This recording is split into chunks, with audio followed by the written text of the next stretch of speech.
Well, I'm officially off the market. No more single life for me. Praise God.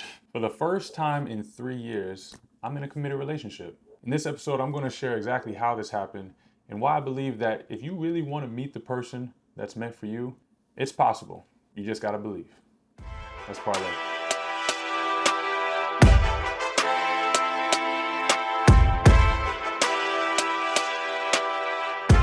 Welcome back to another episode of Let's Parlay. If you haven't subscribed already, make sure to hit the subscribe button. I appreciate everybody who has been tuning in consistently. For any new subscribers who are new to this page, my name is Monty Taylor, and I'm excited to talk about this episode because, yeah, it's been a long time coming.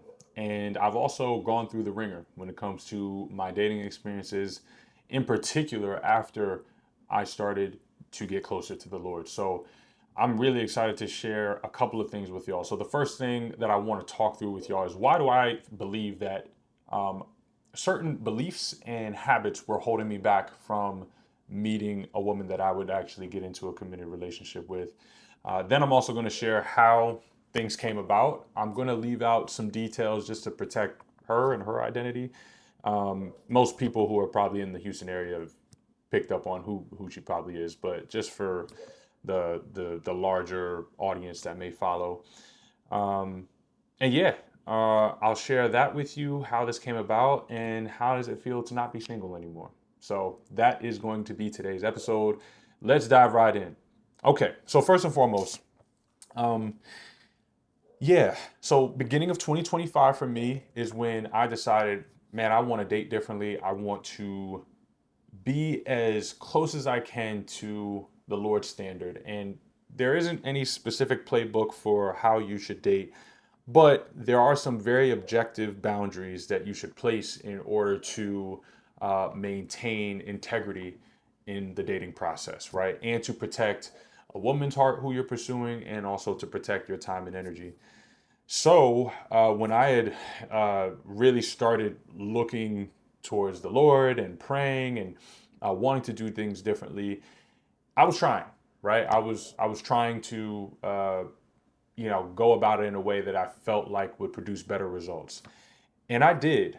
However, there were some things that I allowed to slip in the cracks a lot that led me to having repetitive experiences.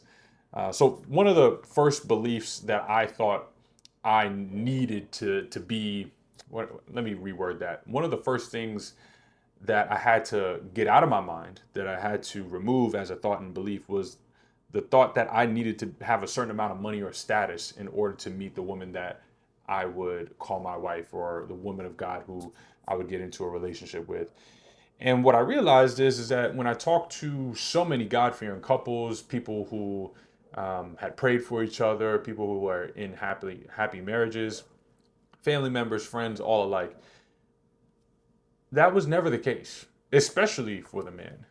Most of the men who had met their wives were in really tough financial positions, or just not where they're at now after being married to them. So that sort of helped me work through that thought process and realize, like, okay, I don't need to I don't need to show and present in a certain way in order to attract the woman that I want, because then they probably are attracted to me for the wrong reasons.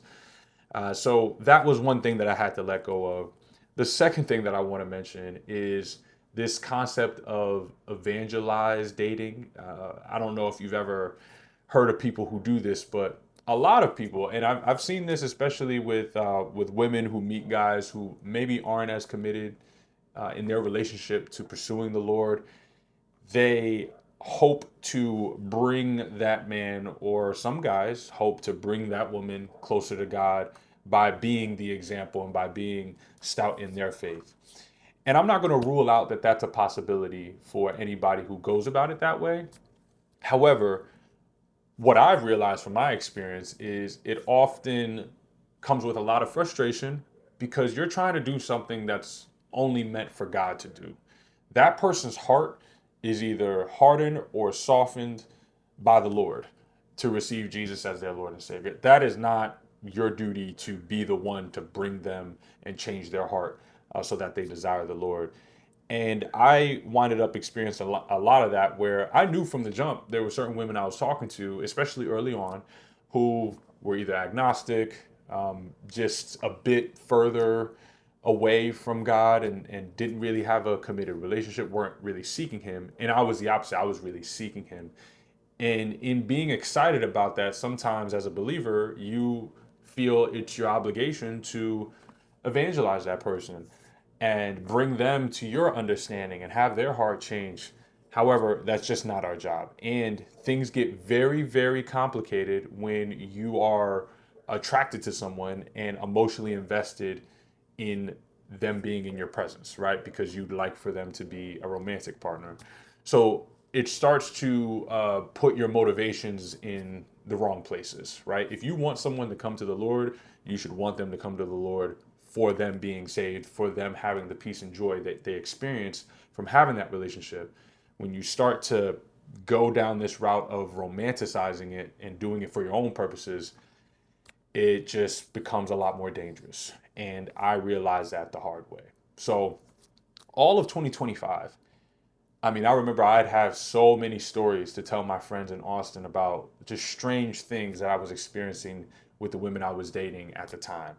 It could be from like just initial interactions where either they were like, very adamant about like romanticizing my flesh and whatnot, which I'd never experienced that in my life either, where there were women who were just so overtly talking about like, oh, how attractive I was and whatnot. And I share this. I hope everybody knows my heart.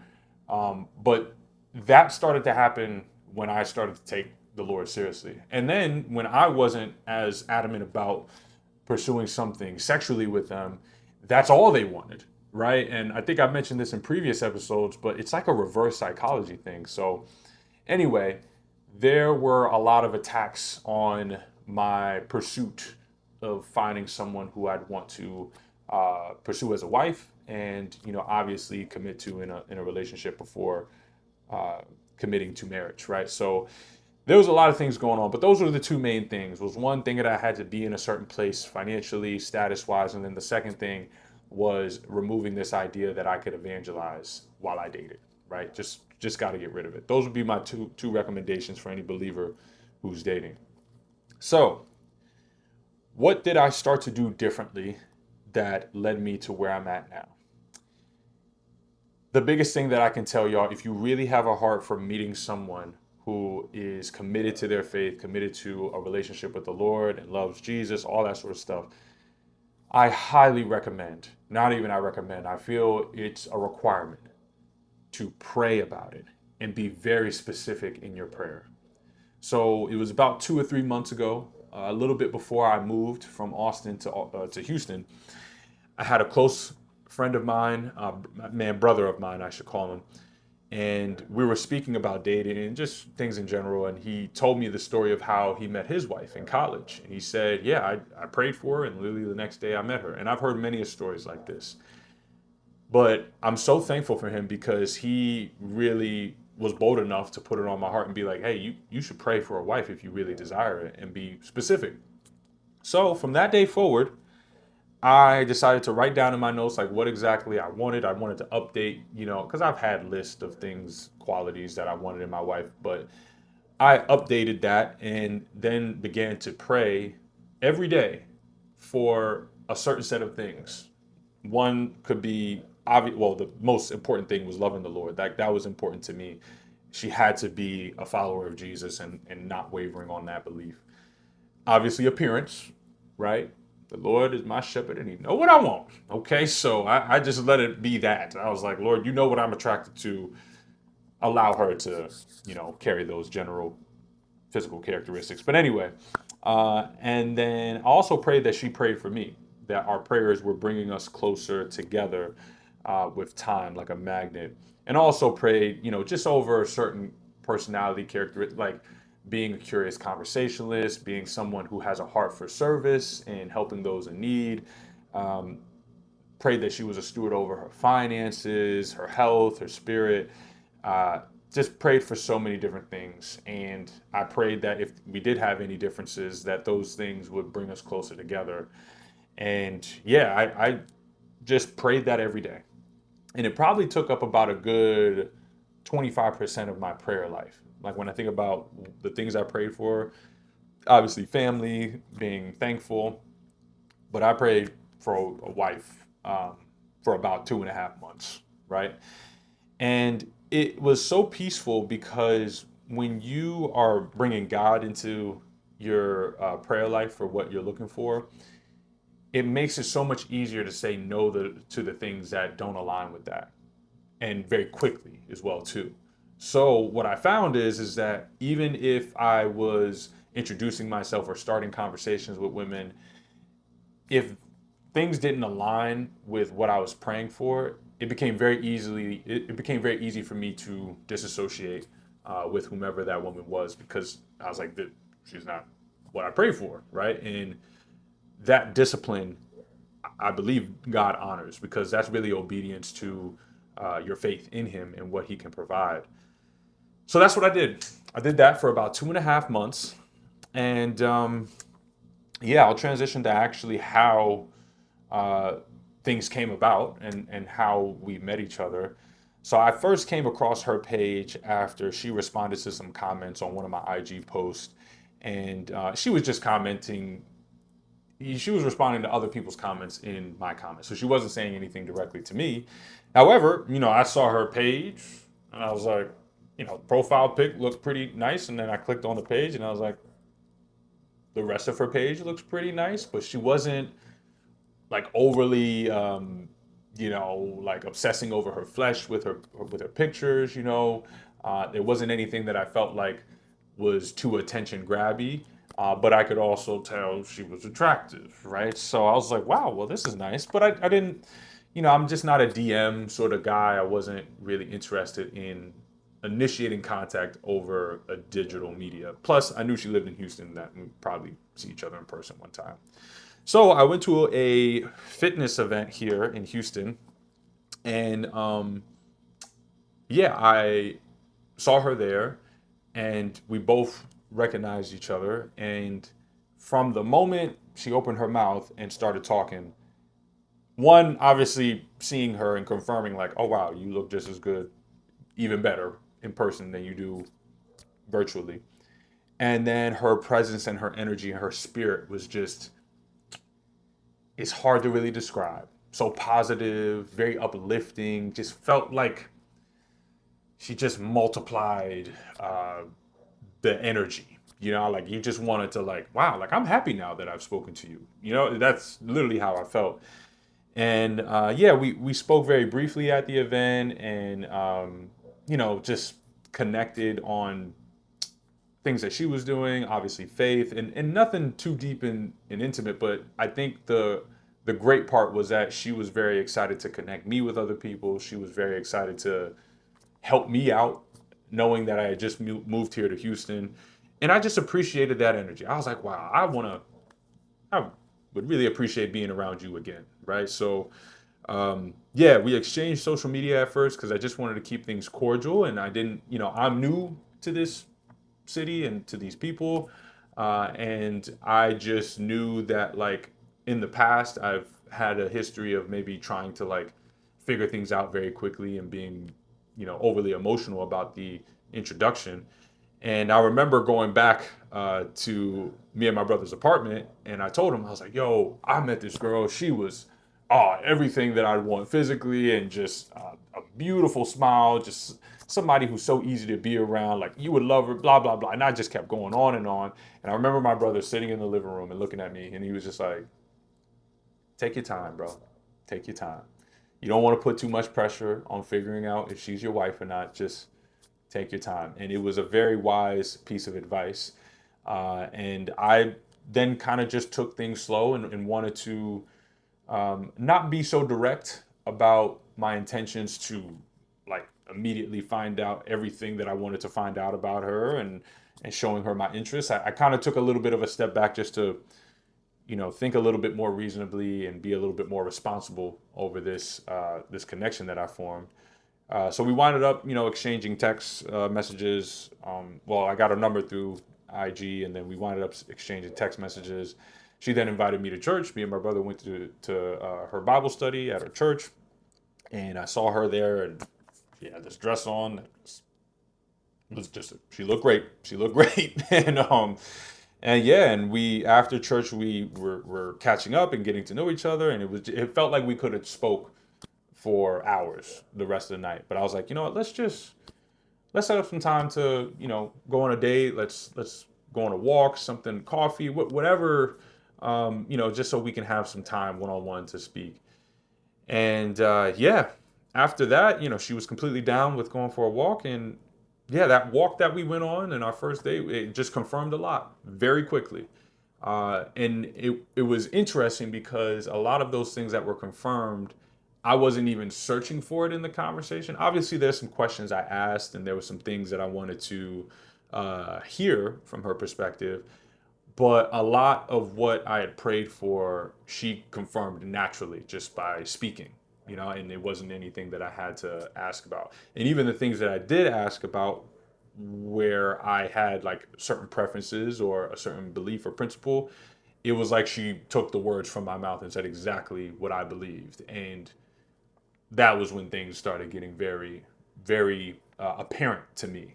And almost a bit scary because you find out so much and you see that so much is aligned on the first date with someone, and you're like, oh God, are you really that powerful to just like manufacture a person that I prayed for? And it really just it just blew me away. And there were so many different things, like when we started our abstinence journey was around the same time. Odd stuff around us possibly being on the same season of Big Brother together, like just weird things that happened to be aligned, and it just seemed like God's hand was on this already. Um, and looking back on it, we both felt that from the first conversation, but we're like also trying to not be too excited, trying to be rational and think through things. So yeah, it was pretty crazy after that first date. And I knew, I was like, yeah, we gotta go on a second date because I gotta figure out like, like I'm excited to be around her. Like she's easy to be around. We were joking, laughing, but I was also like, all right, there's some other things I'd like to confirm, clear up, but also, I really enjoyed being around her. And yeah, from there we went on a second date about a week later, and then the day after that second date, we went. The second date almost felt like a blur. It just felt like I don't even know how to describe it. I can't even remember. We both can't remember the content of the conversations, but what we do remember is one, how much we enjoyed it, but two, how many things were like oddly confirmed. And then the third date that we went on, I think the both of us were just like, all right, God's hand is definitely on this, because even things that I didn't pray for, we had in common. Even things that I didn't realize like were important to me, we had in common and were aligned on. And even on that third date, it felt like I kept thinking things and then she would say them unprompted. And sometimes even if I ask a question, like, and vice versa, right? And we'd be like, oh, me too. Like, oh, me, oh, really? And it almost felt overwhelming. And ever since then, we have just continued to get to know each other and have been doing it the right way, obviously. Like, we both are committed to, doing it in a godly and holy way that honors God, and abstaining from any sort of like sexual intimacy and stuff.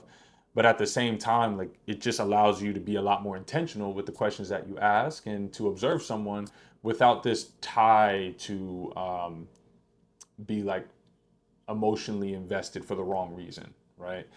So yeah, that's how things came about, and that's how things started. I will eventually, Lord willing, everything continues to go well. There'll be a day where we'll probably both share exactly how things happen from her perspective and my perspective. But today is not that day. This is my Spark Notes version of what had happened and how we got here. Because I just want you guys to know that the power of prayer is real. And just to also let you know, some of you might be like, well, how does it feel to be, not single anymore? Like, what is this feeling like? And to me, I've always been a certified lover boy to the core. to the core. I've never been like, I think when I was single and I was out and, you know, womanizing and all that sort of stuff, it wasn't even like I wanted to do it. I still wanted a relationship. I was just going about it in a terrible way, and in a way that was just reckless and just immature. And that's always been kind of ingrained with me. Even in my past relationships, I've been pretty much a certified lover boy. But um, being that I'm very loyal in relationships and all that sort of stuff, like I kind of prefer this because it gives me a lot of peace. Like I know even when I'm out and stuff, if I see someone attractive or what, I'm not thinking what I normally think, which is, oh, is she, could she be, because I'm like, no, like I'm with my woman now. Like I don't, I just I'm in or out. You know what I mean? And right now I'm in this relationship, and it provides a lot of clarity and peace for me, and that's just the best way for me to operate as a man, especially as a man of God, is when you have clarity in your life. So that's been really helpful. And it's also driven me, and I think I mentioned this in a previous episode, it's driven me to figure out a plan to provide her with a life that she deserves. And obviously, like with being a man of God and wanting to lead spiritually, wanting to protect physically, financially, and provide safety, it's just made me a lot more mature in my thought process on what needs to happen next. So it's been a huge part of my thought process, and going back and possibly getting a corporate job, a salary job, and utilizing my engineering skills just to provide some financial stability, but also to just have a clear plan on how I can support things and not just living this selfish cowboy lifestyle where I'm like, yeah, like I'm an entrepreneur and income can vary and whatnot. Like that's all fine and dandy, but yeah, I just got to be more responsible and more diligent. So it's definitely driven that. And I'm just more than anything, I remember I had a vision as I started praying for my wife. I had a vision that like my wife would be praying over me a lot. And I remember in that vision feeling and being emotional, like just shedding tears because I just felt like, man, like I'm really covered by this woman. And since we've started talking, there's probably been a handful of times, multiple times, where she's prayed over me, and that vision has been fulfilled. And I've never cried in front of a woman so many times, like especially so early in getting to know each other. And for any men out there who, if you're married and you haven't had an opportunity or you haven't initiated like a time to pray with each other, I really recommend it. And for any guys who are, like courting a young lady um, and trying to figure out if that's the woman who you're going to be with long term, I really, really, really recommend prayer, prayer together. And I think there's a lot of statistics to support people who pray together consistently are often more happy and have more successful marriages. And to just see how we're starting off with that. I mean, we've had moments where like, I'm in scripture and I'm, teaching some of the things that I've learned and taken away from certain scriptures, and she's sitting there like just loving it, you know what I mean? Because it's just providing a lot more security for her knowing who I'm being led by. That it's not for my own egotistical motivations that I'm sharing this, but it's more because I want to please the Lord throughout the entire time that we get to court each other. So yeah, that is how I'm feeling now that I'm not single anymore. And I'm excited. I'm excited for where things will go. I am going to be very careful with my words that I share publicly, and also going to just be very protective over, how much I share about us getting to know each other and all that sort of stuff. But between now and the potential time that, I take things to the next step, this will probably be all that y'all know about things. Okay. There's definitely opportunities to grow as you are getting to know someone. And since you haven't been in a relationship in a while, if you're one of those like myself, patience and communication are going to be the main areas where you're going to be tested. And yeah, it's just all going to be an opportunity to just grow as a person in general. So sometimes you can sit here and like try to prepare for a relationship as best as you can, but the best way to get better at it is to do it, So that's what I've been learning thus far. And I'm very thankful. And it's definitely increased my faith in prayer, because if God can provide a human being that you prayed for, what else could he possibly provide if you got more specific about other things that you pray for, right? Like, I think it's just hard to really conceptualize that I prayed for 2.5 months for a very specific woman, and then that woman just appeared in my life. Yeah, take it or leave it. Okay, take it or leave it. If that ain't gonna convince you to pray, then I don't know what will. So that's all I got for this episode. Hope you guys enjoyed. Like I mentioned earlier, if you haven't subscribed to the page, please subscribe. And for any of those folks who are looking to work with a faith-based, Christ-centered fitness coach, please click the link in the description of this video or of this podcast to fill out an application and learn about possibly working together within the Tailored Fit and Faith program. Other than that, I hope that you all enjoy the rest of your week. God bless, and thanks for tuning in.